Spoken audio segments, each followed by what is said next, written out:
Olá, pessoal. Agora Foi sim. quase. Olá, pessoal. Boa noite. Bem-vindos a mais um Happy Hour da V10 nessa sexta-feira, né? Como se diz o telhado lá no nosso grupo do Telegram. Sextou no Happy Hour. Queria, para quem não conhece, né, o último Happy Hour que a gente fez, fiz um bate-papo depois com o cliente. O cliente comentou que o Guilherme, na verdade, tinha 50 anos, mas enfim, eu posso dizer que, na verdade, ele tem 36. Então, é só a barba que não está ajudando muito. Bom, o Caio é nosso cliente. Caio, se eu não me engano, já é nosso cliente há uns 3 anos. Eu sou o Felipe lá É do mais. Telegram, até mais. Então, eu sou o Felipe lá do Telegram, do Instagram. A gente sempre fica batendo um papo. Bom, bem-vindos a todos que estão participando desse Happy Hour nosso. Daqui a pouco a gente coloca as próximas programações. A intenção é fazer um de aproximadamente 15 em 15 dias. E como a gente votou lá no Telegram, os principais pontos, né? Acho que está na moda, né? Tá toda essa briga aí com a questão do Itaú e da XP. Todo mundo querendo entender muito bem como é que funciona o comissionamento de produto. Depois a gente vai passar um pouquinho, podemos destrinchar em comissionamento de IPO, comissionamento de debênture, comissionamento de renda fixa, renda variável, né? Para desmitificar o que a gente chama de taxa zero, né? Não existe corretora de São Francisco, né? Não existe isso. Depois a gente vai entrar em alguns instrumentos de hedge, né, que seja Bitcoin, ouro, algumas posições táticas de venda também que pode ser feita em índice. É uma discussão legal, é uma discussão agradável, que não tem muito consenso. E, por último, a gente vai falar sobre se a crise já passou e o que a gente pode comentar por isso. Então, vamos lá, Caio, quero usar primeiro a sua experiência aí como cliente, cara. Você é nosso cliente há uns 3 anos, mas você acho que já investia antes. E falar sobre conflito de interesse no Brasil é algo delicado, né?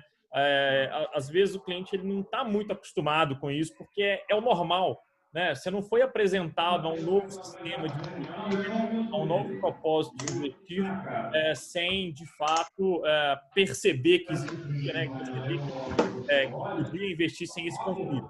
Então, eu queria que você comentasse um pouquinho com a gente aí, se você, antes de ser cliente nosso, o que você sentia quando você fazia um investimento via banco ou corretor?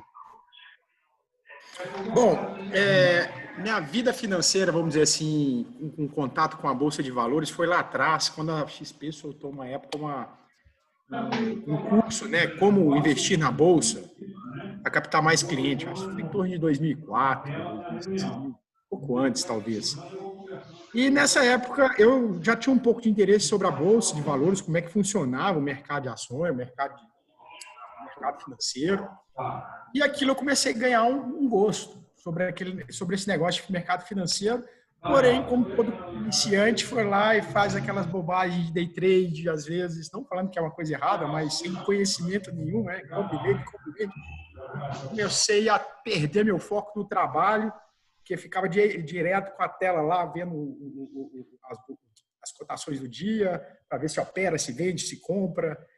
E como todo mundo acontece, né, não é uma história, não é um clichê, né, quebra, né? Ou seja, quebra, eu digo, todo o dinheiro que eu pus lá eu perdi. Às vezes tomado por custódia.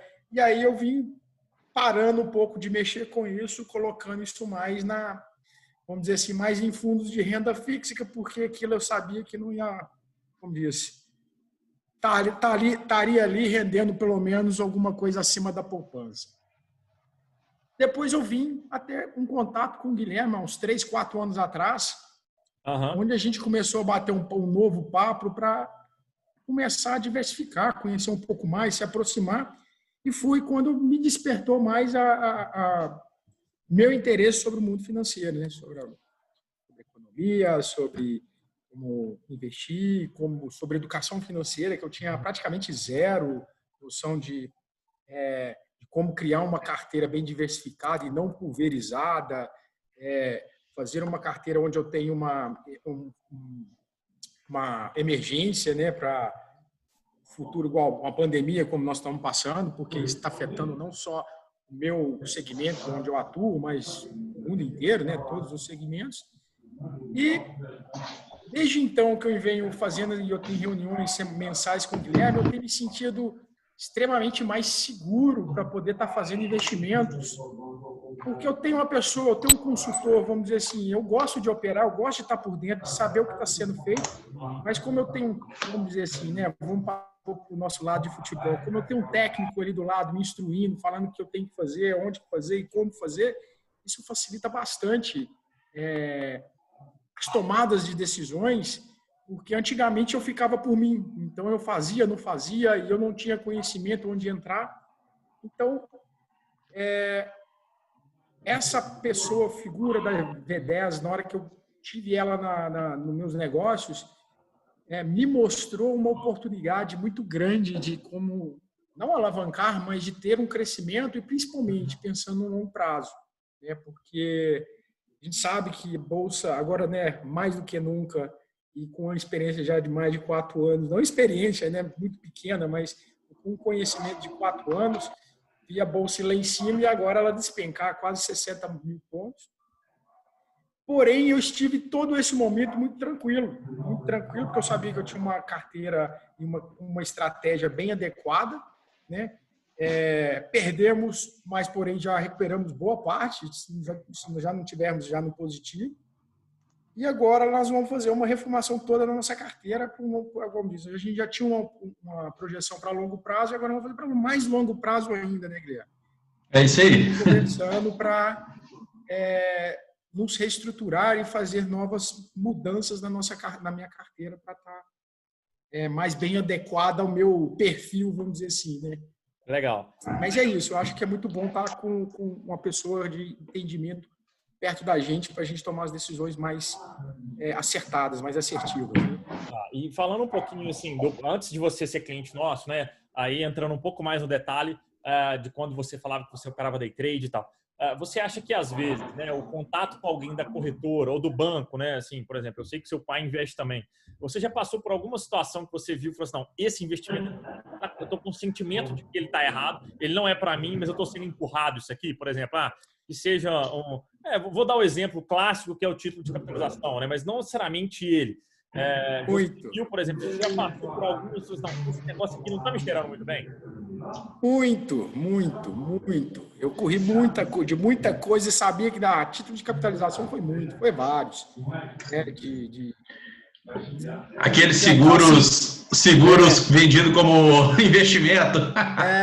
Título de capitalização, previdências mesmo, que a própria taxa de administração era maior do que o rendimento. Consórcios, né? Consórcios, saí de uns aí que já tinha um tempo atrás. Com certeza, a gente, estou aqui para defender um lado ou o outro, mas quando você começa a vivenciar os dois lados, né? Porque a gente não pode deixar o banco, a gente precisa do banking, né? De cartão de crédito, um cheque, fazer alguma transação financeira. E você, do outro lado, você tem os assessores, né? Os consultores. Você vê totalmente a diferença de foco, né? Um está focando no lado dele e o outro está focando no nosso lado, né? Porque assim, o que eu acho, eu vou até pedir a opinião do Guilherme também, porque nós já vivemos os dois lados, né? Então, assim, eu já tive do lado de cá, né, do lado da instituição financeira e hoje a gente não posso falar que a gente é contra a instituição financeira, mas a gente sabe o que tem escondido lá dentro, né?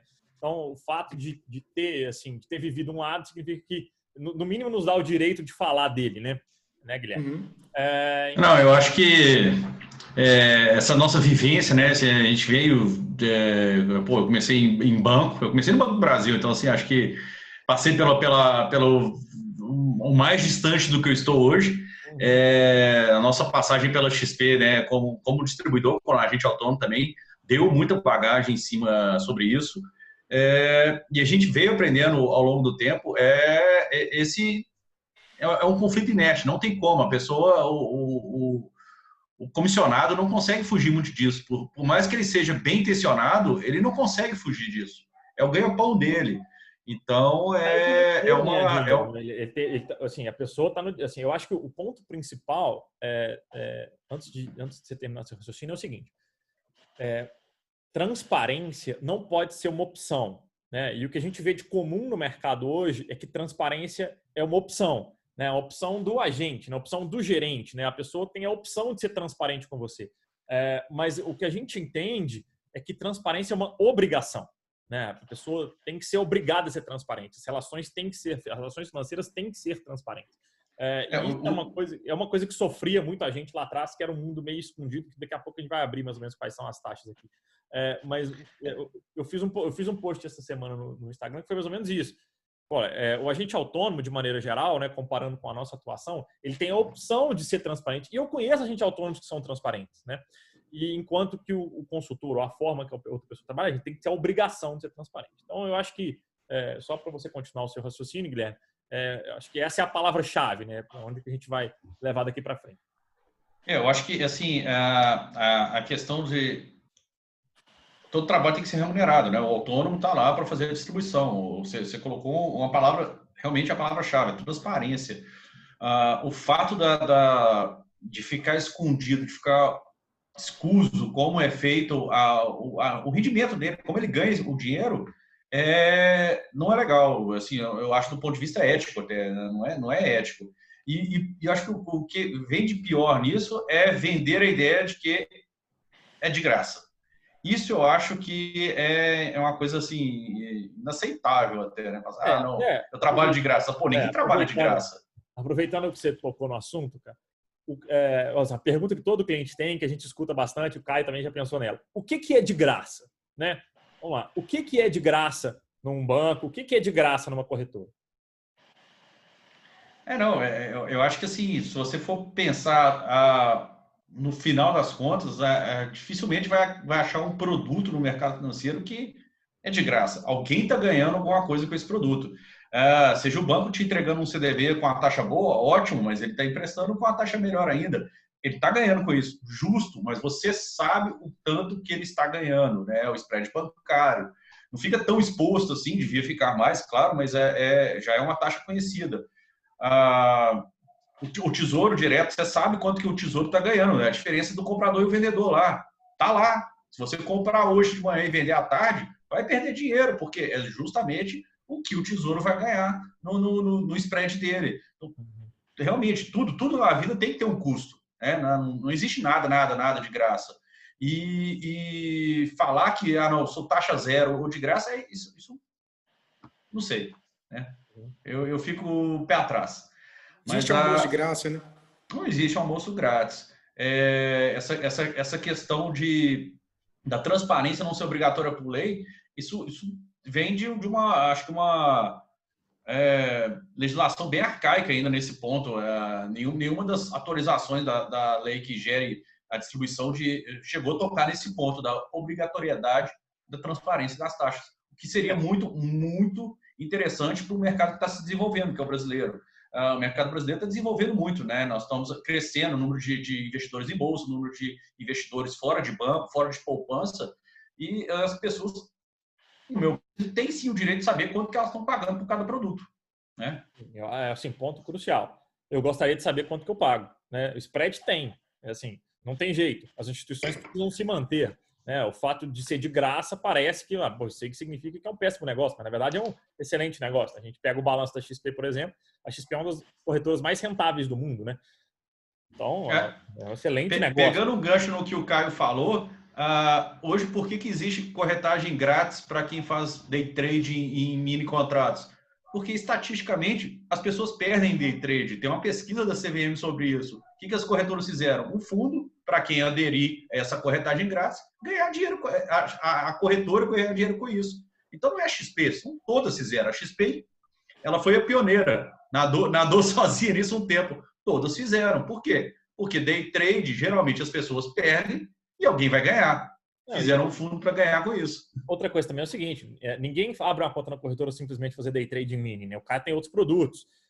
Assim, por mais que não tenha, agora tem a história do RLP e tal, que aí é uma discussão à parte. Mas, por exemplo, a pessoa que vai lá fazer mini contrato, ela precisa de uma garantia. Para garantia, ela pode comprar um CDB. Aí, de repente, ela tem que comprar umas ações. E aí, assim, tudo que a pessoa fizer, né, vai agregar mais taxas para a corretora. O dinheiro fica na conta, gera o float. Por exemplo, a gente usa um fundo taxa zero, né, porque é um fundo taxa zero de fato, mas ninguém entra lá no banco e aplica naquele fundo taxa zero só. Né? E tem outros produtos que geram outros comissionamentos e eu acho que assim é super justo, né? Mas aí entrando no detalhe, né? Assim, até uma pergunta que depois dessa semana assim bem conturbada do ponto de vista de conflito de interesse, eu recebi uma pergunta de um cliente super legítima, né? Que é, Felipe, mas eu não entendi muito bem como é que funciona essa questão do spread de debênture, né? Indo naquela linha que eu postei lá atrás, eu acho que o Caio já teve esse sentimento, né? Caio, me responde aqui. Quando você investia, você, por exemplo, via gerente, você tinha a sensação de que quem pagava esse comissionamento era você ou era o banco que transformava aquilo lá num bônus para o gerente? Porque o que o meu cliente entendeu, na verdade, e o questionamento é legítimo. Felipe, eu não entendi. Eu achava que o spread saía do bolso da corretora e não do meu dinheiro, entendeu? Olha, é o mesmo dinheiro, cara, entendeu? Mas me fala um pouquinho aí, o que você achou? Bom, é a mesma coisa que o seu cliente achava também, que saía da corretora e não de mim. Então, mas acaba que no final das contas, né? E aí você começa a entender e entrar para dentro e ver de onde está saindo o dinheiro e qual o custo médio daquela operação, você começa a entender melhor. Eu acho que existe um desconhecimento muito grande, né, nosso e não só de clientes, mas brasileiro inteiro, sobre o mercado financeiro como um todo. Como você estava falando, realmente o cara tem que ganhar, e acho que isso é uma política de ganha-ganha, não existe ganha e perde. Ganha e perde não é uma política saudável. Então, igual você falou, a minha sensação antigamente era que o banco que pagava, ou que a instituição que pagava. Mas na hora que você vai entrando para dentro e vai vendo as coisas e vai entendendo, aí você vai vendo, pô, não, isso está saindo do meu bolso mesmo, isso não é o banco que está pagando, eu que estou pagando, o banco vai pagar ele. Só tem uma transação a mais. Mas é isso mesmo, né? A sensação sempre foi essa de não eu que estou pagando, estou fazendo de graça. Mas na hora que você começa a pôr no papel e fazer a conta, você consegue ver que não é nada de graça, né? Legal, legal. Guilherme, agora vamos entrar um pouco mais no detalhe, né? Assim, a gente vê hoje, por exemplo, as maiores instituições forçando, né? Alguns, por exemplo, assim, o cliente também tem uma sensação que é clássica, né? Que todo cliente tem e que é um discurso comum de agente autônomo e gerente, né? Pode entrar nesse IPO, que o IPO é de graça, né? Assim, vamos lá. O IPO não é de graça. O que acontece é que, na verdade, a instituição pressionou o emissor para piorar um pouco a taxa e pagar mais comissionamento. Então, tem uma diferença clássica entre, por exemplo, um IPO da Petrobras que paga 0,25%, 0,3% de comissionamento e o IPO de uma empresa XYZ, né, que não vamos citar o nome aqui, vamos ser cordiais e cavalheiros, que paga 3%, 4% de comissão. Né? Então, o que é essa diferença? Né? Por que a Petrobras paga menos do que a outra? Né? Assim... Sim, essa do IPO é ótimo. Entre no IPO porque é de graça, não tem corretagem. Poxa, beleza, você está colocando seu dinheiro numa empresa, que teoricamente o IPO, o dinheiro está indo para a empresa, né, para poder crescer, fazer projetos e tal, e, sei lá, 5% desse dinheiro está indo embora em comissões. Então, você está, na verdade, colocando 95% do seu dinheiro lá e 5% do seu dinheiro está pagando a rede de distribuição. Não é que é uma coisa injusta, é que não fica claro. Né? Agora, sim, por que o IPO de Petrobras consegue pagar tão pouco e um IPO de uma empresa XYZ qualquer tem um comissionamento bem maior? Pela simples qualidade do papel, né? Petrobras, uma empresa que vem há anos, petróleo explorando, tem balanço, tem fluxo de caixa positivo hoje, né? Não tem tanta corrupção lá mais dentro e tal. Então, é uma empresa que todo mundo quer. Esperamos, né? Que a gente saiba, né? Pelo menos não estourou mais nenhum petrolão aí. E assim, aguentou um petrolão e está lá firme e forte, o petróleo caiu, está lá firme e forte. Então, assim, é uma empresa com bons fundamentos. Então, é uma empresa que as pessoas querem ser sócias. Então, fazer um lançamento não é tão difícil você chegar e falar, olha, estou vendendo aqui a ação da Petrobras que está com desconto de, sei lá, 3% sobre o preço que está negociado na Bolsa. Beleza, tranquilo de fazer a distribuição. Vai vender na empresa da padaria do Zé lá. Vai vender a ação da padaria do Zé, pô, difícil pra caramba. O que você tem que fazer? Tem que dar o incentivo certo para a ponta comercial. Aí que começa a vir problema. Aí começa a vir problema. Quem não entendeu exatamente esse formato do conflito tem que ver Lobo de Wall Street. Porque o Lobo de Wall Street é exatamente isso. Ele aprendeu que fazer lançamentos e negociar ações de empresas menores e podres, né, pagava-se mais comissão porque essa empresa precisa simplesmente remunerar mais o mercado, né? Assim, os agentes para isso. E aí isso ocorre em tudo. A gente vê, por exemplo, fundos imobiliários com taxas de lançamento completamente diferentes. A gente vê fundo imobiliário que paga aí 3%, 4% no IPO e fundo imobiliário que paga entre 0,5% e 1% no IPO. Então, o Guilherme falou, foi assim, ele foi cirúrgico. Isso é muito fácil, né, Felipe? É muito fácil. A pessoa fala, preciso captar 150 milhões para o negócio rodar. Beleza, quer 150 milhões? Olha, eu vou precisar distribuir aqui pelo menos uns 30 milhões aqui para eu poder conseguir captar gente para isso. Pronto. Vou fazer uma captação de 180, 30 eu distribuo para o pessoal da distribuição. E aí? Assim, vira mais ou menos a conta do consórcio, né? O consórcio é que é bom disso, né? Você vai lá, põe 1 milhão, na verdade você não tem 1 milhão, você tem você tem que colocar mais, você tem que colocar aproximadamente 1.200 para ter 1 milhão, então é um pênaltizinho que paga. É importante saber, pelo menos assim, existe o comissionamento de IPO, é normal, mas saiba pelo menos qual é o comissionamento, entenda o que é uma média de mercado. Porque é justo pagar 0,25 em colocação de Petrobras? Sim, pode ser justo. É justo pagar 5% de colocação? Esse negócio está meio estranho. Entendeu? Então, Felipe, você deu um exemplo bom. O exemplo do consórcio é muito bom. Eles são transparentes. Tá lá, a taxa é 19%. Você vai pagar 22% no seu contrato de consórcio. Quer fazer? Tá lá. É justo, tá transparente. Você faz porque quer. Né? Agora, entrar no IPO ou qualquer outra coisa sem saber o que é taxa, e não é porque eles não falam, tá? Tá lá no prospecto. Só que o prospecto tem 800 páginas e ninguém lê. Ninguém lê. Assim, bom, faz parte a não leitura, né? Eu tenho certeza que tá aí, nunca abriu um prospecto preliminar de IPO para dar uma olhada, porque não tem tempo. A pessoa trabalha com outra coisa, entendeu? Esse é que a gente que faz, a gente que está acostumado a esmiuçar isso aqui. E quando, eu acho que um ponto crítico, né, para encerrar esse assunto de comissionamento, onde assim, são 2 pontos principais. O primeiro dele, comissionamento de fundo. Tudo que nós estamos falando aqui, gente, existem diferenças. Por exemplo, existem gestoras de ações que não pagam comissionamento. Quem são essas gestoras? Normalmente são as melhores. Tá? E existem gestoras de ações que pagam mais comissionamento, pagam 60%, 70% de comissionamento. E quem são essas gestoras? São as piores. Então, isso a gente pode usar em qualquer mercado. Renda fixa, fundo, IPO, debêntures, tudo a mesma história. Tá? A gente tem uma terceira veia desse comissionamento, que é quando a corretora te coloca um spread, né? Que basicamente, a corretora compra o estoque de títulos, né? Depois revende isso para o cliente. A XP fez isso muito bem em 2013, 2014, se eu não me engano, com debêntures Tietê, que acabou dando um problema aí, e tem muita gente com debêntures Tietê, e foi remarcado, né? Acho que teve essa história. Teve sim. Ela comprou um lote grande e fez venda. Acho que a debênture é a debênture mais pulverizada do Brasil, deve ter mais de 15 mil. Bom, hoje eu não sei, mas na época tinha mais de 15 mil debenturistas, que era a quantidade assim, colossal perto do mercado de número de debenturistas no Brasil. Geralmente são poucos, alguns fundos, algumas pessoas físicas e tal. E era um papel bom. Era um papel bom. Na época, não, o papel em si, ele poxa, deu algum azar, né? Que foi a questão do final do governo Dilma ali, que deu uma estourada na economia, e na hora da recuperação agora, veio esse Covid e acabou de estourar. Então, assim, dificilmente vai conseguir repactuar a taxa de uma maneira boa para o debenturista.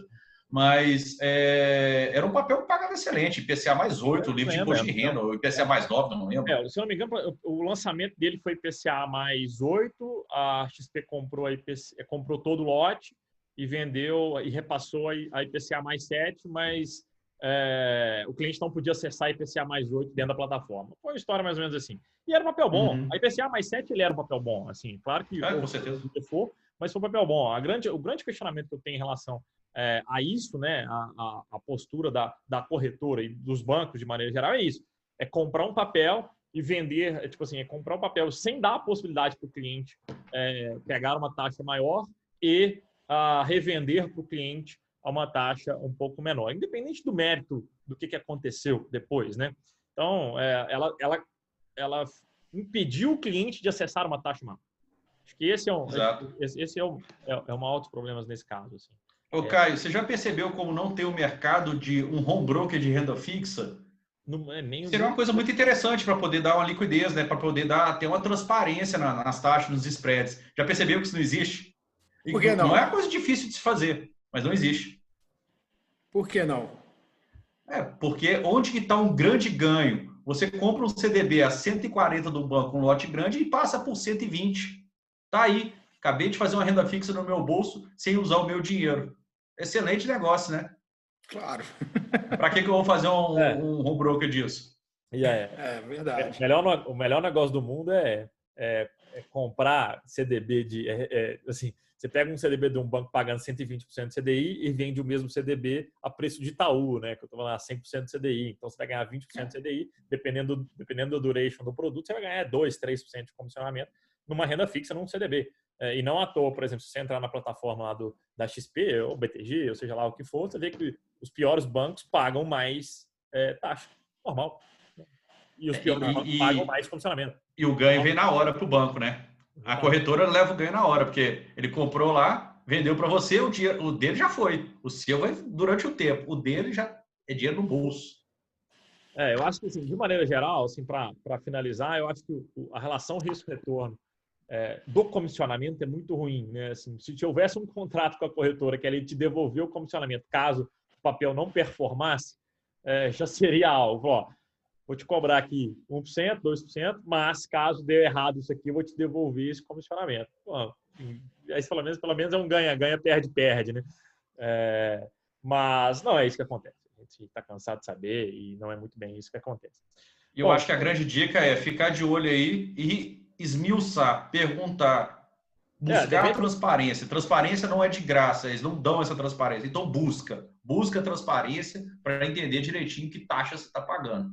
Tem o debentures.com também, que a pessoa consegue acessar e ver mais ou menos o preço, né? Os dados são públicos, tem CETIP, tem debentures, tem tudo. Aproveitando a guerra do coletinho lá, ó, camisa da V10 aí, viu, gente? Eu tô sem a minha aqui, hoje fiquei fora de reunião, então tô sem a minha. Beleza, galera, vamos pro próximo assunto. Já passou aqui, já conversamos aproximadamente uma meia hora sobre essa questão de comissionamento. É normal, tem muita dúvida. As pessoas, de maneira geral, não entendem muito bem o que estão pagando. Acho que a palavra-chave é transparência. Bom, o próximo assunto, né? E aí eu vou deixar para o Guilherme e para o Caio conversar bastante são instrumentos de hedge, né? Eu tenho uma visão um pouco engraçada que não, às vezes, né, assim, não é certo e errado. Eu acho que o que precisa de hedge talvez precisa ser repensado se precisa. Então, vou deixar para o Guilherme e para o Caio e mais adiante, né? E mais à frente, mais a fundo, porque eu sei que o Guilherme é um cara que gosta de hedge, gosta de hedge tático, né? Uma pessoa que de repente aí entra vendido, né? Faz umas vendas no Ibovespa, tem uma carteira de ações, depois entra vendido. Tem a parte do ouro, né? Tem a parte do dólar. Então, vou deixar para os dois conversar mais. Bom, acho que o Felipe falou uma coisa que é muito certa, tá? Se está precisando, sua carteira está precisando inteiro de um hedge, tem alguma coisa errada, melhor zerar e começar de novo. Eu acho que assim, o Caio pode contar aqui da experiência que a gente está fazendo aí, né? Da carteira dele. Uma questão muito interessante do hedge é quando você tem produtos longos que você quer sair. Você tem um fundo de ação que é D60, 90, D30, D200, sei lá. Quer sair dessa posição e não quer ficar exposto mais ao risco, o hedge, nessa hora, é fundamental, né? Outras posições que você pode levantar para fazer uma operação, aí seria mais parecido com long short, seria talvez ter uma carteira mais eficiente contra algum índice, né, que é comprar uma carteira de ações e vender um BOVA, ou vender um mini índice, ou um índice futuro. Está exposto a fazer hedge de moedas, assim, poxa, meu consumo é em dólar e eu tô aqui gerando minha receita em reais, poxa, eu vou hedge de dólar, vou travar o dólar, caso a moeda suba, igual subiu hoje mais quase 2%, você tem ali um conforto de que comprou o dólar mais barato, estou hedgeado, né? Então essa flutuação não me afeta. O que é mais interessante do hedge é pensar assim, é sempre uma troca, tá? O hedge não é feito para ganhar, não é feito para perder. O hedge, quando ele é bem feito, é feito para ficar no 0 a 0. É feito para você tirar o risco de um certo ativo, de uma certa posição, de alguma coisa. Né? Caio, conta um pouquinho aí como é que está na sua carteira aí, como é que nós estamos fazendo o hedge. Para que foi feito isso? Bom, né, nós estávamos bem posicionados em fundos, nós estamos resgatando os fundos até para montar uma carteira melhor de ativos, de ações, né? E por causa dessa turbulência e dessa imprevisibilidade do mercado de agora, e eu acho que eu até queria depois perguntar a vocês qual que é a visibilidade que vocês estão tendo, visibilidade de 20 dias, de 15 dias, de hoje para frente. Assunto para o final do happy hour, entendeu? Não vai me comprometer com a audiência, não vai me comprometer. Exatamente. Mas o que nós estamos fazendo é exatamente isso. Como a gente estava muito posicionado em fundos de ações, nós estamos redeados através de venda de BOVA11. Para que, se tiver alguma oscilação, uma queda brusca até o resgate, né, da liquidação dos nossos fundos, a gente está bem posicionado, a gente não vai sofrer tanto igual foi lá em março. Né? Em março, naquela pancada que deu, nós sofremos muito, porque a gente estava bem posicionado, mas muito posicionado em fundos de ações. E ali você não consegue agilidade para que saia e se posicione rapidamente para evitar uma pancada maior. Né? Como a gente está todo em D30 ou D60, faz muito se necessário, igual o Guilherme falou, a gente fazer um hedge long short. Eu estou posicionado de um lado e vendido de outro na mesma estrutura, no mesmo ativo, vamos dizer. Né? Nós estamos vendidos, nós estamos comprados em fundos e vendidos em BOVA11. Isso. Mas é o que eu falei lá no início. Isso me dá uma tranquilidade muito grande nessas volatilidades que a gente vem passando. Essa é uma pergunta que eu vou fazer agora para o Caio investidor, assim, Caio cliente. Você chegou a ficar desconfortável na posição vendida? Porque eu sei que vender algo, você ganhar com a queda, né, psicologicamente é meio estranho, né? Falando, porra, eu preciso ganhar aqui, porque caso vou estar semi-redeado e tal. Como é que foi seu sentimento em relação a isso? Assim, no início, vou te falar assim, né? Como investidor, primeiramente, na hora que você fala, vou ter que vender para evitar uma queda. Eu não saio disso. Parece meio contraditório, né? Eu estou querendo investir para ganhar dinheiro. Mas aí você começa a pensar um pouco, aí começa aquele negócio que eu falei que a gente é muito mal educado financeiramente, né? Então a gente fomos educados para pensar no curto prazo. E então, na hora que naquele primeiro momento, você dá aquela pancada, você toma aquele susto. Mas depois, quando você vai ver na essência do negócio, o porquê daquele negócio e como ele está sendo estruturado, ele vai te deixando um pouco mais confortável, um pouco mais tranquilo. Você começa assim, cara, faz sentido, porque aqui eu estou tranquilo, eu estou posicionado de cá, se aqui cair, eu vou perder menos ou ganhar menos, mas eu não vou ter uma volatilidade, eu não vou ter um pico, nem um vale muito grande. Então, entendi. Foi exatamente isso. Eu acho que, sim, eu venho amadurecendo muito o meu pensamento financeiro através de, vamos calmar e não agir pela prazo. O que eu estou fazendo e para quanto tempo eu estou fazendo. Converso muito com o Guilherme, cara, minha carteira não é para dezembro, né? Para você me mostrar resultado anual. Isso aí é para a gente fazer, como diz, né? Ver a oitava maravilha do mundo acontecer, que é os juros compostos. De uma forma mais tranquila, com uma volatilidade menor possível. E aí a gente vai discutindo essas situações. E entrar vendido, realmente, ela é um pouco estranha a primeira vez. Não a primeira vez, mas toda vez que você vai entrar vendido. Né? Peraí, eu entrar vendido por quê? Qual que é a situação? O que está acontecendo? Vamos avaliar a situação. Às vezes você entra no susto e nem sabe o que está fazendo, mas se você pega e para analisar o que está acontecendo, o Guilherme falou, vamos vender BOVA11. Cara, você está doido? O negócio está subindo para cacete. Como é que nós vamos vender? Aí eu falei, cara, peraí, vamos pensar aqui. Esse negócio, estou achando o mercado muito líquido. Esse dinheiro, uma segunda onda pode vir, a gente tomar uma pancada de novo.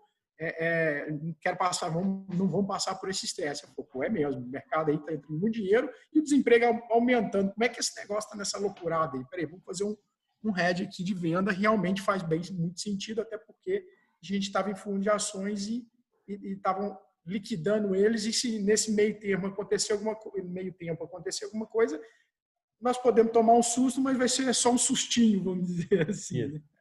Vira marolinha. Vira uma marolinha. Guilherme, vou fazer para você a pergunta de $1 milhão. Que hora eu zero meu hedge? Beleza, fiz o hedge, deu certo. E aí? Acho que a pergunta é um pouquinho anterior, né? A de 2 milhões quando é que o hedge dá certo? Quando é que o hedge dá certo, primeiro. 2, que hora que eu zero meu hedge? Você montou uma operação para sair no 0-0. Então, sim, deu certo, pô, sair no 0-0. Mas eu acho que, pô, pegando o exemplo do hedge que nós estamos fazendo na carteira do Caio, é justamente liquidando a posição vendida, justamente quando vai liquidando a posição comprada. Então, poxa, o fundo na conta caiu, vamos recomprar um pouquinho da posição vendida para poder ir diminuindo a exposição. Até no final, olha, conseguir tirar meu dinheiro dos fundos sem ter muita flutuação, tanto para cima quanto para baixo. Sair naquela mais ou menos parecido com aquela posição inicial que eu tinha começado a operação. E isso deu certo. Isso é o hedge que deu certo. Né? O mercado subiu, poxa, paciência, abri mão da alta. Por que eu abri mão dessa alta? Não é um trade. Se ele caísse, eu ficava protegido. É importante falar pelo que eu estou entendendo que você está falando. O hedge não é um trade. O hedge não é um trade. O hedge é proteção. Você abre mão de algo. Então, se a bolsa subir e você estiver hedgeando a sua carteira de fundos enquanto está sendo liquidado, você abre mão de parte dessa alta, toda dessa alta, mas também se ela vier uma queda, você também não vai participar da queda. Você ou vai participar pouco da queda. E aí é bom calibrar também, né? Pegando uma área de análise, uma consultoria bacana aí, etc. É bom calibrar se, poxa, o cenário ainda está positivo? Tá. Então vamos fazer parte dessa posição redeada. Olha, não vamos vender 100% da sua posição de fundos de ações, vamos vender, sei lá, 60%, 70%. Porque aí, se subir, você continua ganhando, e se cair, você vai perder muito menos. Mas proteger parte da operação é muito importante. E proteção, gente, hedge também pode ser feito por dólar, por ouro, são todo um mecanismo que vai ter um beta negativo com a sua carteira. Né? O negócio é proteção. Agora explica beta negativo aí, Filipão.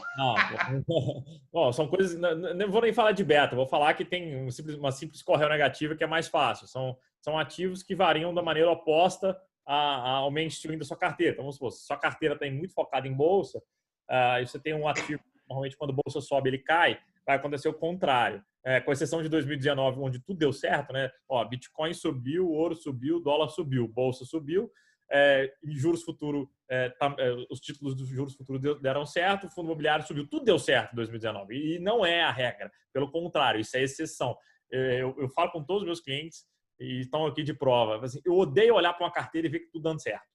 Né? Significa que a hora que eu sei que a hora que der errado, vai dar tudo errado. Então, a gente tem que, assim, a gente tá nesse negócio há muito tempo para saber que não é assim que funciona. Em algum momento, alguma coisa não vai funcionar. Acho que o Guilherme falou um negócio bem interessante, assim, o hedge não é completo, né? Você não pega lá, você tem, vamos supor, 100 mil reais em ações e faz 100 mil reais de hedge. Porque senão é melhor você se zerar. Né? Senão você está fazendo um long short, né? Está fazendo uma operação para tentar ganhar uma breve arbitragem, né? E algo, de repente algo em cima do CDI, mas não é representativo do ponto de vista de rentabilidade. Beleza, gente. A gente falou agora de hedge de venda, né? Um hedge tático, um hedge zerando aí, por exemplo, um fundo de ações, alguma coisa assim. O Guilherme começou a comentar sobre o fundo cambial, né? E fundos de ouro, por exemplo, né? E eventualmente uma criptomoeda. Assim. A primeira pergunta que eu tenho para vocês: vocês entendem que criptomoeda é um hedge? Vamos lá, esse é um ponto. 2,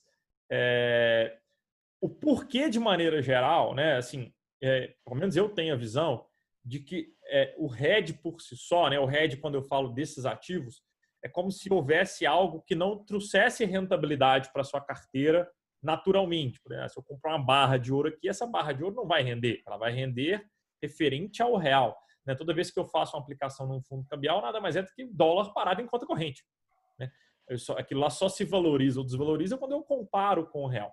Qual que é a visão de vocês, né, em relação a esses ativos, né, que são assim, que não é, a gente está saindo do hedge tático, né, do hedge de venda, indo para ativos descorrelacionados, né, coisas que não operam via mainstream, né, via grande parte da carteira de vocês. Quer começar essa aí, Caio? Pode ir. Bom, posso começar. Bom, enfim. Então vai. Dólar ou moedas e ouro, eu considero muito uma forma boa de estar fazendo hedge ou de estar tendo uma segurança dentro da carteira. Criptomoeda, eu já até conversei com o Guilherme algumas vezes, me desperta interesse, mas eu não tenho opinião sobre ela ainda, porque eu não entendo muito bem a volatilidade dela, quando ela está subindo e quando ela está caindo. Eu não sei o porquê que ela sobe, o porquê que ela cai, o que interfere muito nas criptomoedas para poder valer mais ou para poder valer menos, a precificação dela no mercado. Sei que existem algumas particularidades dentro do negócio, como mineração, halving, essas coisas, de como é que ela funciona. Mas o que precifica ela é muito, para mim, muito abstrato ainda. Não existe uma... Acho que a partir do momento que isso virar uma moeda em si, de poder ser utilizada com um cartão de crédito ou até com trocas, né, via QR Code, alguma coisa desse tipo, a gente vai poder entender um pouco melhor de como funciona, como se comporta as criptomoedas dentro para poder fazer um hedge. Acho muito mais por esse lado, né? Um dólar é bom para a gente, o dólar é sempre uma moeda forte para a gente estar hedgeando, como tem alocações fora. Foi a primeira coisa que eu fiz, né? Quando abri minha conta no XP ainda, já fui criando uma conta externa para poder fazer operações externas, porque acho o dólar, assim, é uma moeda que vai trazer a gente sempre segurança, seja com valorização lá fora, né, ou até valorização em termos, ou em valorização, depreciação do real, ou com valorização dos ativos do SP500. E o ouro é o ouro, né? O ouro sempre está aí, sempre foi a principal moeda de hedge que existiu e existe na atualidade. Então, acho que é muito por esse lado, acho que eu utilizaria as três. Acho que criptomoeda talvez seria através de fundos de criptomoedas, porque eu não entendo absolutamente nada do comportamento disso. Assim, aproveitando um pouquinho o que o Caio falou, o Felipe colocou bem, essas redes descorrelacionadas é sempre a valorização relativa em relação ao real, em relação ao ouro com dólar, ou Bitcoin com o real, com dólar, etc. É a percepção de valor que tem de um ativo em relação ao outro. Então, você entra muito numa questão assim, poxa, é o ouro que está valorizando? Ou será que é com a chuva de dinheiro que bancos centrais e governos centrais estão fazendo, as moedas estão se desvalorizando perante uma reserva de valor que é, de certo modo, finita, né? E esse é um pouco do viés também das criptomoedas, né? A ideia, para pegar o Bitcoin, que é a mais negociada, a ideia principal é, olha, tem um número finito, então não tem como você multiplicar aquele número de Bitcoins, mas tem como você aumentar o valor relativo em relação a outras reservas de valor, porque aquela é escassa, oferta e demanda, pura e simples. Por que é considerado um hedge natural esse tipo de investimento? Porque você está saindo um pouco do mercado financeiro e atrelando o seu valor a coisas, né?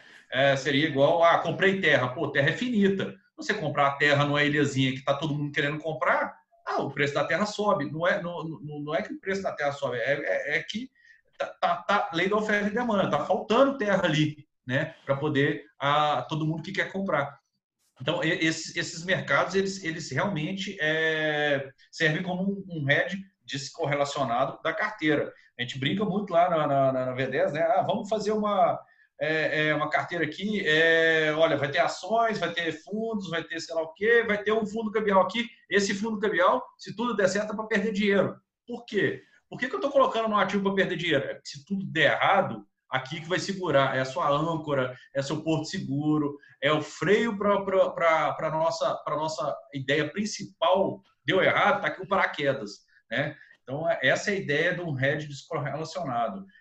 Poxa, por que eu estou comprando ouro se o ouro está na máxima? Porque se a bolsa cai 30%, o ouro estoura a máxima. Então, eu não sei se amanhã a bolsa vai subir 30%, 40%, 50% ou cair isso. Eu sei que é o seguinte, se a bolsa subir, o ouro provavelmente desvaloriza, mas na média você está mais posicionado em bolsa e a gente acha que a bolsa vai subir, por exemplo. Ou então, olha, vamos posicionar mais em ouro e menos em bolsa, porque a gente acha que a bolsa vai cair e aí a gente vai buscar rentabilidade no ouro e usa a bolsa como freio do ouro. Se a bolsa subir, é porque o ouro está caindo. E assim vai. Então, o direcionamento que você dá nos seus investimentos parte muito da visão que você tem do que vai acontecer, da sua expectativa. né? E aí você monta o hedge. Por quê? Porque você não sabe com certeza o que vai acontecer. Você tem uma expectativa, aponta para aquele lado, fala assim, olha, minha carteira está para aquele lado, está para alta de bolsa, ou está para alta de dólar, ou está para alta de ouro, e põe um freio do outro lado, porque você não sabe o que vai acontecer amanhã. É isso que é o hedge descorrelacionado. O Caio e Guilherme, assim, uma pergunta que eu escuto muito. Felipe, tenho, sei lá, 500 mil reais. Você está falando que eu tenho que colocar aqui mais ou menos uns 25, 50 mil reais aí em hedge. Vamos colocar aqui que eu teria, na verdade, 20 mil reais em ouro. Você não acha muito pouco em relação... por que eu estou fazendo... Você acha que realmente esses 20 mil reais vão fazer alguma diferença, né? Eu não sei se o Caio já pensou isso assim. Pô, estou fazendo um hedge aqui em dólar, mas, cara, dentro da minha carteira como um todo aqui, eu tenho 10%, 5% em cambial. Será que o que tem que acontecer, né, com o dólar para esse negócio de dobrar, triplicar de preço para fazer alguma diferença na minha carteira, entendeu? E agora a gente sabe que faz, né? Porque eu e o Guilherme, a gente acompanha isso há muito tempo e os pequenos valores ali nesses momentos de crise fazem uma diferença enorme, né? Assim, ao invés da carteira cair 15%, ela cai tipo 7%, né? Então, um percentual bem pequeno. Mas eu queria que você dissesse mais um pouco mais sobre isso. Bom, assim, vamos lá. Esses pequenos valores é muito engraçado aqui. A gente pegar uma carteira de 500 mil reais, beleza. Se tiver 500 mil reais só em ações, é bom você ter um bocado mais de ouro e dólar, né? A gente sempre parte para fazer hedge de ativos que tem uma relação de risco. Então, assim, poxa, a não ser que você seja um perfil extremamente ultra agressivo, mega agressivo, não vai colocar todo o seu dinheiro num ativo de risco. Então, do total, você tem lá 30%, 40% em bolsa, já é muito arriscado. Colocou 5%, 10% em dólar, você está colocando ali, na verdade, sobre os 50%, sei lá, que você tem em risco, 5%, 10% em dólar, você está colocando ali 20% da sua posição em risco, praticamente. Me corrija aí se eu estou errado, Felipe, mas essa é a relação. Né? Então, um pouquinho que você coloca não é em relação à sua carteira toda, e sim a sua posição de risco. É essa posição que você tem que proteger. É essa posição que o freio vai segurar no caso de dar errado. E é o que te dá tempo e tranquilidade para mudar a sua posição se tiver que mudar. Né? Quem estava lá exposto em início de março 100% à bolsa e viu a queda de 40% do mercado financeiro, se não tinha nenhum tipo de freio, a carteira caiu 40%, 50%. Teve fundo de ação que caiu 60% em 15 dias, 20 dias. Então, assim, se você não tem nenhum mecanismo que vai frear isso para você ter tranquilidade de tomar a decisão, sua carteira fica um pouco difícil de tomar a decisão. O psicológico afeta, é uma situação bem ruim, né? Caio, o que você acha aí? Você passou por isso agora como investidor. Eu acho que além disso também tem que estar, tudo que você falou também tem que estar relacionado ao seu perfil de investimento, de investidor também, para saber um pouco e da disponibilidade do dinheiro que você tem, se é para longo prazo ou para curto prazo, né? Se eu uso o hedge é exatamente para isso, para você zerar as operações, ou para você diminuir sua perda, né? E diminuir a volatilidade da sua carteira. Então, se eu estou pensando no longo prazo, eu sei que eu vou tomar pancadas no meio do caminho. E se eu tenho um hedge, essas pancadas elas servem como amortecedor, né? Para que eu não durma, como diz, né? Durma tranquilo, né? Encoste a cabeça no travesseiro sabendo que eu tenho dinheiro lá aplicado e que ele vai variar, porém eu tenho mecanismos de proteções para que ele não varie tanto, não tenha tanta volatilidade e que a recuperação seja um pouco mais rápida, né? Então, acho que, igual o Guilherme falou, depende da diversificação que você tem na sua carteira, né? Para saber o tanto de hedge você tem que ter. E também do tempo disponível que você tem daquele dinheiro ali aplicado, né? Porque se tiver com ele, eu tenho preciso desse dinheiro para o ano que vem, talvez você tenha que ter um percentual maior de hedge dentro da sua carteira. E o negócio é para longo prazo, então, você pode ter pôr mais um pouquinho de risco no negócio e ter um pouco menos de hedge. Vamos fazer só aquele disclaimer aqui de precaução, gente. Objetivos com um ano, e agora com essa situação turbulenta em 1 ano e meio, 2 anos, vai mais para renda fixa do que, pelo amor de Deus. Assim, eu acho que para finalizar o assunto do hedge, de maneira geral, assim, o único que eu tenho que adicionar é vocês pensarem no seguinte: se eu tenho uma posição, né, se o meu hedge deu certo, vamos partir do pressuposto que o meu hedge deu certo, né? Eu tinha uma posição, vamos colocar aqui uma relação interessante. Eu tinha 500 mil reais, eu tinha 50 em hedge, e aí com a queda da bolsa, proporcionalmente, o seu hedge subiu muito, né? Assim, seu hedge, que na verdade era 10%, está chegando aí na casa de 17%, 18%. Você pode, assim, as pessoas esquecem disso de maneira geral, mas elas podem fazer ajustes pontuais, né? Elas vão lá, resgatam uns 3% do hedge e coloca na parte de ações de novo, para que quando isso volte, né, a volta para você chegar no mesmo nível vai ser num patamar abaixo. Então, ao invés de você ter que esperar a bolsa voltar para 110 mil pontos, 120 mil pontos, você vai ter que esperar a bolsa, na verdade, voltar para 105 mil pontos. E se a bolsa voltar para 120, você vai estar ganhando mais. Então, o objetivo do hedge, às vezes, né, esse cirúrgicozinho do hedge, assim, ele é bem interessante, ele é bem importante, a gente faz com bastante frequência aqui, de maneira geral, né? Seja em ouro, moedas e por aí vai. Pegar aí, o dólar subiu 30 e tantos por cento esse ano, né? A gente falou bastante também, né, entrando do ponto de vista de proteção, mas não é um assunto para agora, no hedge institucional, né? Assim, hedge moeda e tal, não sei o quê, mas e o hedge Brasil, né? Depois a gente esse assunto para outra live, a gente depois faz outro happy hour aí e bater mais papo. Entrando no último pedido, né, que o pessoal botou lá no Telegram, né, que votou lá no Telegram, é a situação atual, tá?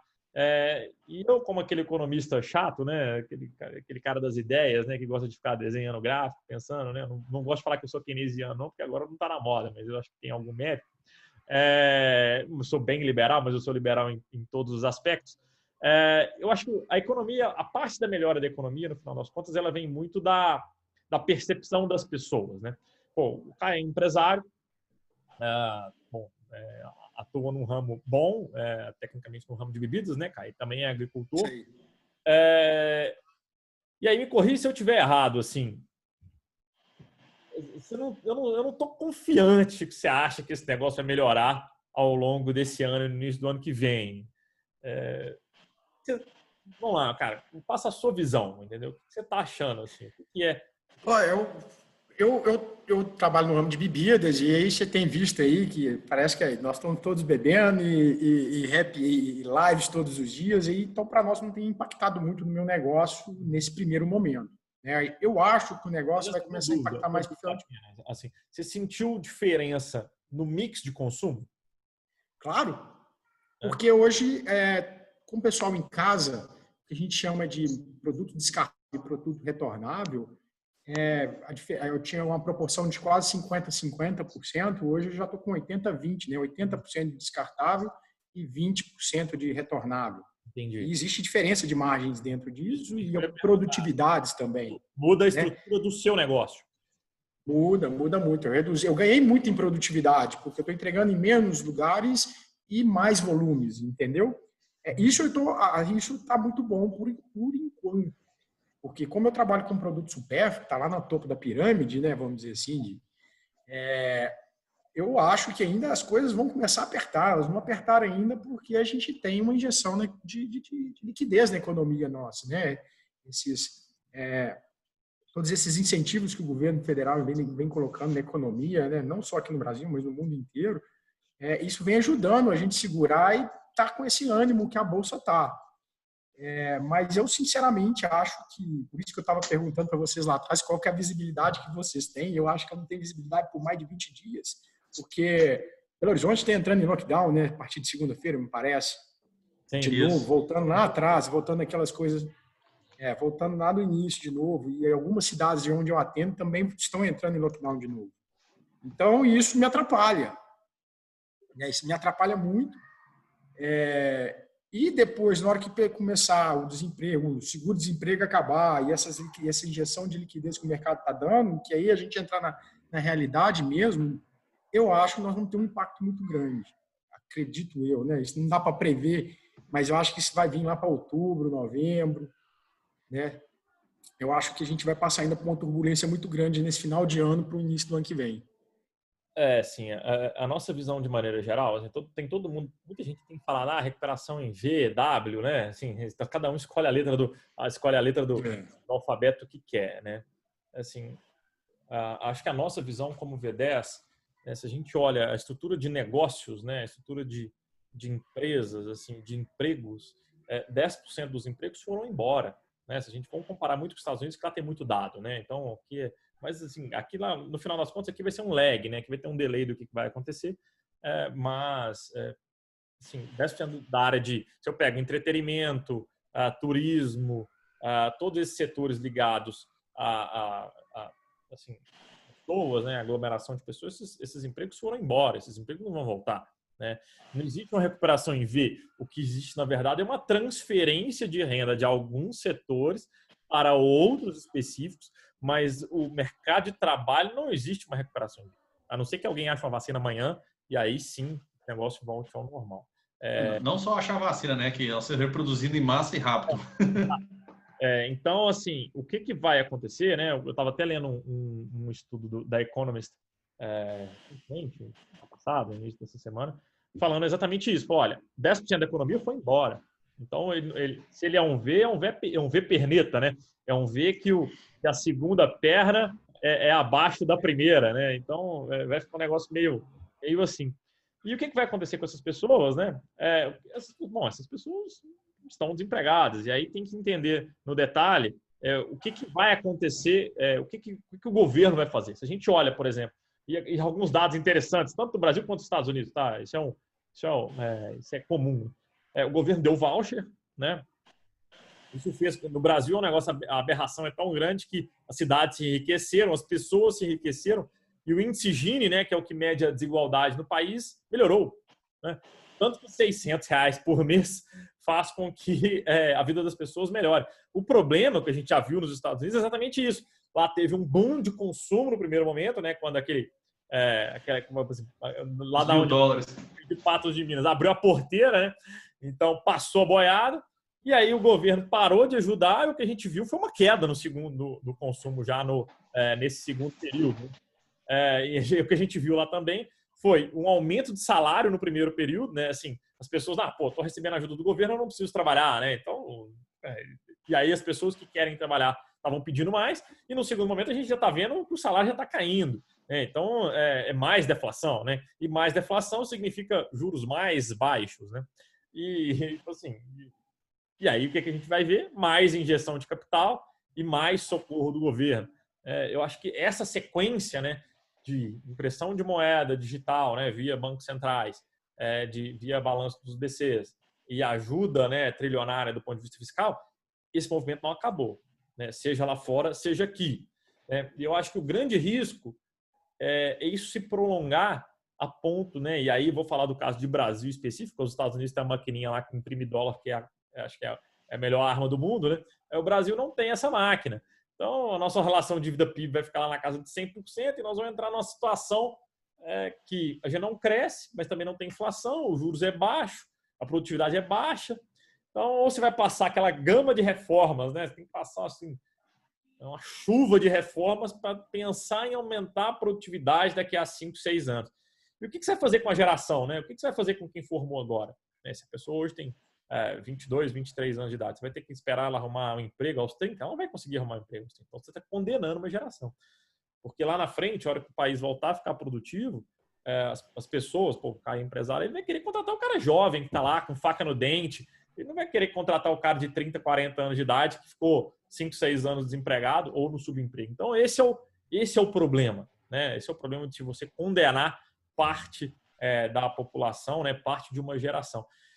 E a gente fala muito isso, eu já falei várias vezes, e aí até o Breda falou isso recentemente, não é que os ativos estão se valorizando, é o dinheiro que está perdendo valor em relação aos ativos. Né? Então, assim, os imóveis estão ficando... taxa de juros para comprar imóvel na Dinamarca é 0. Beleza, mas eu tenho certeza absoluta que tem um percentual da população que não tem acesso a esse crédito.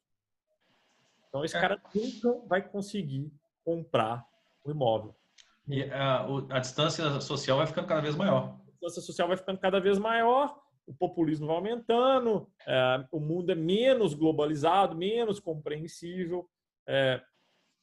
Entende, assim, as pessoas, acho que tal, de repente, se a gente pode fazer uma reflexão filosófica aqui, são comunidades mais individualistas e menos pró.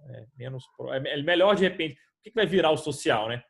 Deposita ali, precisando ajudar alguém, vou lá depositar, simplesmente não quero conviver. Eu prefiro pagar a minha ajuda social do que simplesmente colocar a mão na mão. Pode ser através de aumento de impostos também, né? E não, é o que vai acontecer no Brasil, né? E aí vai mexer em tudo. Algo que já foi muito ventilado, que é a questão do imposto de herança, e algo que é muito ventilado, que é a tributação dos fundos exclusivos. São todos esses instrumentos, né? Assim, que é basicamente, que eu vou falar aqui, que é tributar os ricos, né? Que vão passar. O Brasil tem um dos menores impostos de herança do mundo. Isso vai ser feito. Eu não sei exatamente de cabeça o estoque de capital em fundos exclusivos, mas fundos exclusivos é ferramenta de quem tem mais de 10 milhões de reais. E quem tem mais de 10 milhões no Brasil é exceção da exceção da exceção. Então, são pautas muito populares, né? Já tentou ser feito algumas vezes e não conseguiu. É claro que a gente gostaria, né, que o Brasil executasse tudo com mais velocidade, né? A gente fica numa ansiedade aqui de ver o país para frente, mas eu tenho muito medo de que isso possa se tornar um problema fiscal enorme lá na frente. E aí, ao traduzir isso, né, assim, do ponto assim, ao traduzir toda essa conjuntura para os investimentos, né, se a gente olha o que está acontecendo, o que acontece, agora já melhorou um pouco, mas no meio da crise, o que a gente via com a curva de juros no Brasil era uma empinação enorme, que os juros ali 24, 25, 26 e 30 pagando muito bem, né? Hoje a gente fechou semana passada, se não me engano, no início dessa semana, algumas NTNs-Fs, né, que é o prefixado 2031 a 7%. Olha, esse título, se o Brasil der mais ou menos certo, é um excelente produto, né? Você vai ter um juros de 7% com a Selic. Se der mais ou menos errado também, né? Porque isso significa que nós não vamos ter inflação e a Selic vai continuar abaixo.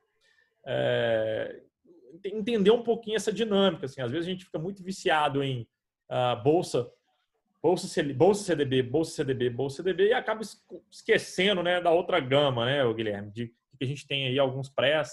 Existe a possibilidade de você fazer uma troca de ativos aí via tesouro, entender como é que funciona o spread primeiro para depois entrar, né? Não é comprei, existe o spread, né? E você vai pagar esse spread independente do jeito que for. Você vai pagar ele via taxa de tesouro ou você vai pagar ele via tesouraria. Eu acho que assim, bom, primeiro falar um pouquinho da conjuntura, né?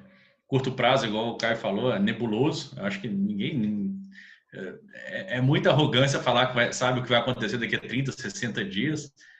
Por um lado, tem realmente a pandemia, tá crescendo o número de casos. Por outro lado, tem um dinheiro infinito entrando no mercado financeiro e, como o Felipe bem colocou, tá indo para o quê? Para ativos. Então, assim, a famosa inflação de ativos, né? Nós não temos inflação de consumo, que é o IPCA, nós temos inflação de ativos, que é, sei lá, ações subindo, imóveis se valorizando. É uma inflação, é o dinheiro perdendo valor em relação ao ativo referência. Se pegar aqui um caso clássico, que é a valorização depois da crise de março do SP500 ou do Nasdaq, é uma coisa ridícula. Alguns setores estão totalmente destruídos. Algumas empresas estão quebradas e subiram, muito por causa do cheque para a pessoa física lá. Às vezes a pessoa recebeu $1.000 e não tinha o que fazer com esse dinheiro, comprou ações de uma empresa que estava barata, né? O caso da Hertz é clássico lá, a SEC lá, a CVM deles até meio que deu uma olhada no lançamento de ações que eles queriam fazer para aproveitar esse movimento, porque a empresa subiu, sei lá, 200%, 300%, e está quebrada. Ela pediu falência, né? Então ela tá sobre o Chapter 11 lá. Então, se a gente tem assim muito dinheiro, injeção massiva de liquidez por parte dos bancos centrais, auxílios emergenciais por parte dos governos, dando dinheiro para as pessoas e empresas, o dinheiro perde valor, não tem jeito. E aí, como não tem consumo para poder medir isso na inflação usual, a gente vê na inflação de ativos. Então, assim, poxa, tem alguns setores da bolsa que estão subindo muito.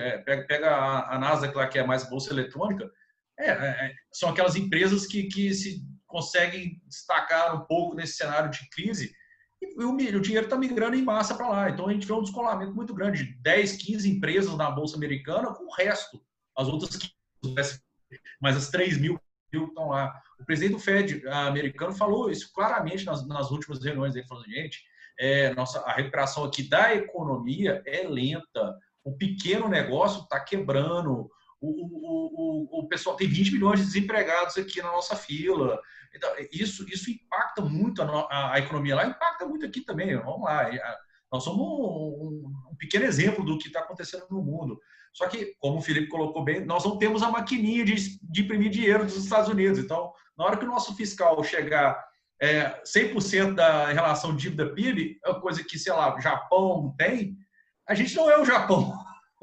Então, a coisa começa a não ficar muito boa. E reformas para poder corrigir isso, não é essa reforminha que teve aí da Previdência, que o ganho teórico que a gente ia ter em 10 anos foi gasto esse ano para conter a crise.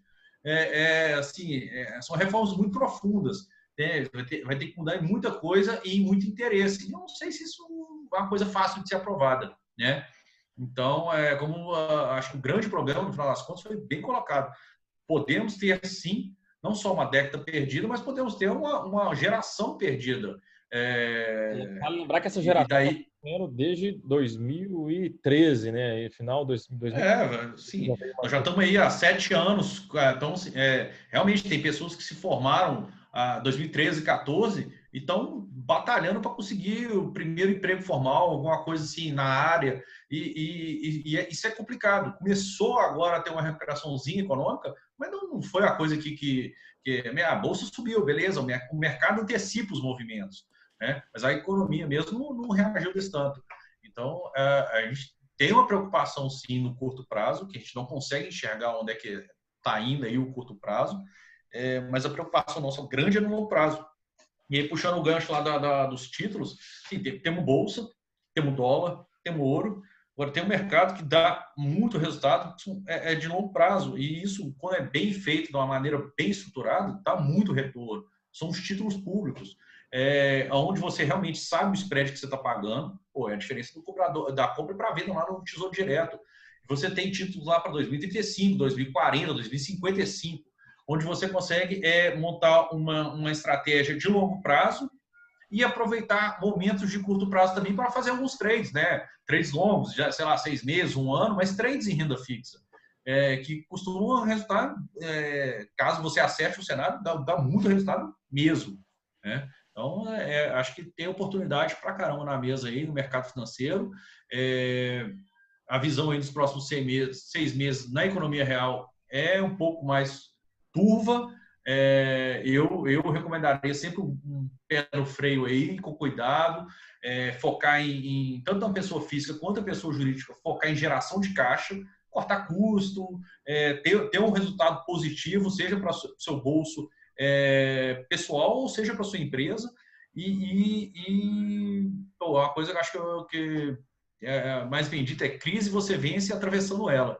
Chegou lá do outro lado, crescimento econômico, beleza. Aí você volta a tomar mais risco, a pegar empréstimo na sua empresa para poder crescer, etc. Mas crise, você atravessa. Depois, do outro lado, você vê como é que ficou. O Taleb, para mim, tem uma ótima, né? Assim, nunca atravesse um rio que tem uma média de 1,5 metro de profundidade. Porque lá no meio do rio, ele deve estar com uns 10 metros de profundidade. E lá você vai afogar e vai morrer. Então, assim, acho que crise, o Telhado falou super bem. Assim, você tem que chegar do outro lado do rio. Pronto, assim, não interessa muito bem o risco que você vai tomar, desde que ele seja pequeno e você consiga sobreviver. Nunca dê um passo maior do que a perna, né? E aí, voltando, Caio, assim, eu queria pegar mais a sua carteira de maneira geral, você não precisa abrir ela, é claro, mas eu queria entender o seu conforto em relação aos seus investimentos que você tem hoje com essa visão. Você acha que a visão que você... porque isso também é bem importante, né? A gente ter uma carteira de investimento que é alinhada à nossa visão de mundo, porque senão vai virar uma discrepância enorme entre, não, eu estou super pessimista, mas eu estou 100% comprado em bolsa. Então, você está fazendo um hedge emocional, né? Não, pera lá, não é bem por aí. Então, isso é importante. Eu gostaria de te perguntar, como cliente e como investidor, você acha que a sua carteira de investimentos ela está adequada à visão que você tem de mundo, para onde você acha que o mundo vai caminhar, principalmente nesses próximos meses? Bom, nós estamos mudando a nossa carteira agora, né, Guilherme? Estamos mexendo nela. Eu acho que parte muito da visão de longo prazo para aquilo que você quer. Então, eu acho que Minha carteira ela não está preparada para esse ano, para o ano que vem ou para os próximos 2 ou 3 anos. Nós estamos preparando, né? Nós estamos nós estamos mexendo na nossa carteira, na nossa carteira aqui da família, né? Então, eu acho que a nossa carteira ela está programada não, a gente está desenhando ela, formando ela para ser uma carteira de longo prazo. E quando a gente faz isso, quando a gente começa a ter essa visibilidade, a gente começa a ter a nossa visão de, pô, eu não estou preocupado se eu estou perdendo hoje, eu estou preocupado se é uma empresa que tem fundamentos, né, que ela vai sobreviver, vai atravessar essa crise e lá na frente ela vai voltar a ganhar dinheiro. Então nós estamos muito com esse pensamento, né? Eu converso muito com o Guilherme, então isso me traz um pouco mais de conforto. Pô, a bolsa caiu lá, a primeira coisa, meu pai veio me perguntar o que está acontecendo. Eu, pô, calma aí, nós estamos estruturados, nós temos aqui a nossa reserva de emergência que nos garante. O que está acontecendo. Estamos entendendo o que está acontecendo. Temos nossa reserva de emergência que qualquer coisa que aconteça, nossos negócios em si não dependem daquilo que está investido. Aquilo lá é mais um negócio que a gente tem, né? São empresas em qual a gente tem, que elas são visíveis ao mercado, né? O que elas estão passando, e elas vão ter momentos de volatilidade. Então, acho que o que me deixa confortável é que eu penso que a gente está investindo em fundamentos e não em preço. Né? Então, se a gente está investindo numa empresa que é estável, tem caixa, tem boa governança, tem um pensamento de longo prazo, é isso que me traz conforto. Entendeu? Então, por exemplo, investir numa empresa que está com uma governança muito conturbada, eu teria um pouco mais de dor de barriga, vamos dizer assim, se eu tivesse nesse momento agora. Mas não, nós estamos com alguns ativos que a gente acredita que são estáveis, não estáveis, mas que são sólidas e que vemos um futuro muito promissor para elas. Por isso me deixa mais tranquilo lá na frente, ou hoje. Beleza. Só para finalizar, eu vou abrir para as perguntas aqui, tá, gente? Tanto no meu WhatsApp quanto no Instagram e aqui também no grupo. Basta clicar em bate-papo aqui e responder. Então, vou fazer uma pergunta. Tem sempre a perguntinha da sacanagem aqui, tá, Caio? Então, agora é a hora que tem que se comprometer. Então, vou pegar o Guilherme primeiro para você entender como é que funciona a dinâmica. Guilherme, vamos lá. Você tem que escolher um ativo só para você ficar um ano com ele. Pode ser renda fixa, dólar, não me interessa. Qual é esse ativo hoje?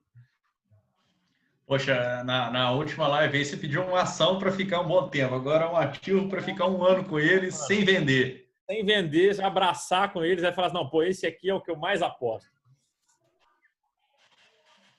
Cara, hoje,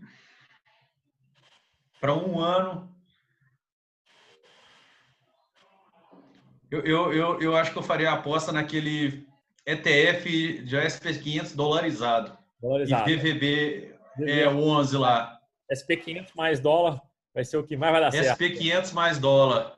Você tem como o momento é de turbulência, você tem uma exposição a risco, né? Poxa, estou comprado ali no SP500, grandes empresas americanas, e você tem um hedge natural contra o real, que é dolarizado. Então, você tem ali, poxa, se tudo der errado, a Bolsa Americana cair, talvez a brasileira também, aqui vai tudo para o espaço, e aí o dólar segura a onda subindo.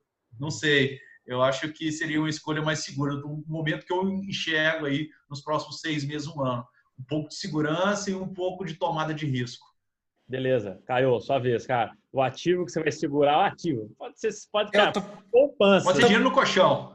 Eu estava pensando aqui, alguma coisa, eu ia falar alguma coisa relacionada a ETF, IVV11, mas eu acho talvez algum fundo de investimento no exterior, por 2 motivos, que eu acho que a recuperação dos países emergentes elas vão ser bem mais rápida, porque elas têm muito menos travas, né, em termos de política fiscal, trabalhista, essas coisas todas, e por estar protegida até com hedge de dólar.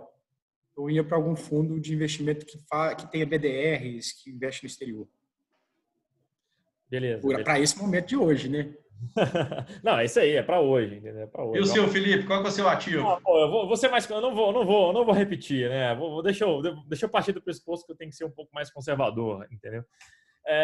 Assim, eu acho que para a pessoa que está pensando, né, vamos colocar a pessoa que nunca investiu, tá? Vamos pensar assim. O cara nunca investiu, assim, você está falando de VBB11, SP500, a pessoa já tem que ter um certo domínio de investimento.